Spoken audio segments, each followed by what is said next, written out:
السلام علیکم ورحمۃ اللہ وبرکاتہ۔ محترم ناظرین، آج کے اس خاص رمضان اسپیشل ویڈیو میں آپ کو یہ بتاؤں گا کہ انسان کو کیسی بیماری ہو کہ اس بیماری میں وہ رمضان شریف کا روزہ ترک کر کے بعد میں قضا کر سکتا ہے۔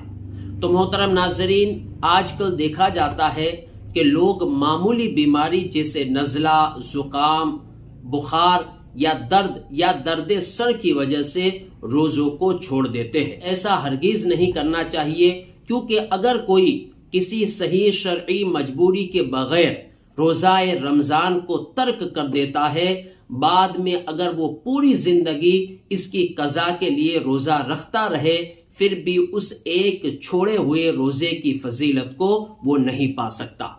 آئیے میں آپ کو آسان لفظوں میں بتاؤں کہ کیسی بیماری میں آپ رمضان کا روزہ چھوڑ کر بعد میں اس کی قضا کر سکتے ہیں۔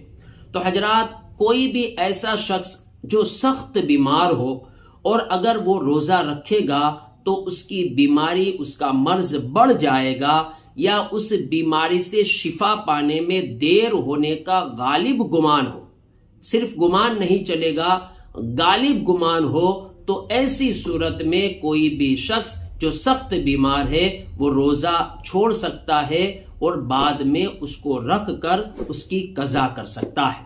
اس کے علاوہ کوئی بھی معمولی بیماری میں روزہ چھوڑنا یہ سخت گناہ ہے۔ اس کے علاوہ کوئی بھی ایسی معمولی بیماری جو عارضی طور پر ہوتی ہے جیسے بخار، نزلہ، سردی وغیرہ، اس میں روزہ ہرگز چھوڑنے کی اجازت نہیں ہے۔ محترم ناظرین، اس ویڈیو کو زیادہ سے زیادہ شیئر ضرور کر دیں۔ السلام علیکم ورحمۃ اللہ وبرکاتہ۔